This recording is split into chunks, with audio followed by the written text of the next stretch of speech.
Click subscribe to get latest news and don't forget to press the bell icon. Violence seems to be an accepted part of our culture right now. Riots, protests, you name it, it is being perpetrated by liberals in our streets. It is completely unacceptable but incentivized under the former administration. But this administration is having none of it. Which is why this recent example of violence against a teacher no less should not shock you whatsoever. Fox 6 recently reported the following: a teacher at South Division High School was punched by a student. The whole thing was captured on camera. The video shows a student punching a teacher several times in the head. That student, not just in trouble with the school but also with police. A confrontation between a student and a teacher escalates to violence. A cell video records from the back of the classroom as a 16-year-old is seen shoving his teacher, eventually, punching him repeatedly in the head. The man falls to the ground as the teen keeps hitting him. The circumstances around the fight aren't known. Police say the student was arrested at the school and faces possible charges of battery. A Milwaukee public school spokesman says the district is cooperating with the investigation. MPS is cooperating with the Milwaukee Police Department to investigate a situation that occurred today at 1515 West Latham Boulevard. Due to this being an ongoing investigation, we cannot comment further. A school that's known as the Fighting Cardinals now dealing with a fight of a different kind. Police tell Fox 6 the teacher's injuries were not life-threatening. Charges will be presented to the district attorney's office in the coming days. Officials say the case will be presented to the Milwaukee County District Office in the coming days for possible charges of battery to a school district official. Milwaukee Alderman Bob Donovan issued the following statement on this incident: violence at MPS is a great concern to the community.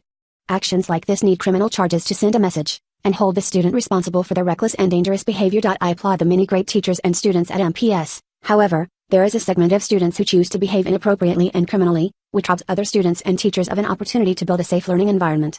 Jerry Girth, a parent of a student at the South Division High School, said the following about the vicious attack: "It makes me mad. Somebody didn't teach your child enough respect to say don't swing at a teacher. You don't swing at an adult. You don't disrespect adults." Milwaukee Alderman Bob Donovan made a statement about the attack: violence at MPS is a great concern to the community. Actions like this need criminal charges to send a message, and hold the student responsible for their reckless and dangerous behavior.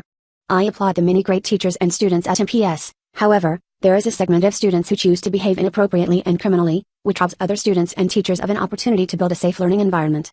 He also unequivocally stated, "I think anyone who would view the video would be disturbed. Anytime you see an attack like that, and it was a vicious attack. I condemn this violent attack and the reckless disregard for human life it shows. I most definitely believe he needs to be prosecuted to the fullest extent of the law. A message needs to be sent to other young people." South Division High School student Landon Walker spoke out saying, "I expect more from South Division. I thought we were going to do something better about this year, but apparently I was wrong." Police said the teacher's injuries are non-life-threatening. Police said they are handing the case to the Milwaukee County District Attorney's Office for possible charges of battery to a school official. "I most definitely believe he needs to be prosecuted to the fullest extent of the law. A message needs to be sent to other young people," Donovan said. An MPS spokesperson said the district is cooperating with police but cannot comment further. The teacher's name is not being released, but one staffer told WISN 12 News the school community is very concerned because he is described as a beloved teacher there. This type of behavior is completely unacceptable and should never be tolerated. It is sadly unfortunate that after dedicating oneself to teaching the younger generation, this teacher was attacked for doing his job. Yet the mainstream liberal media has not been complaining about it or reporting on it. Behavior like this should never be tolerated and there should be a zero-tolerance policy. If not, the system is guilty of incentivizing this behavior. Justice must come, and if the police department does their due diligence as well as the district attorney's office, then justice will surely be viable.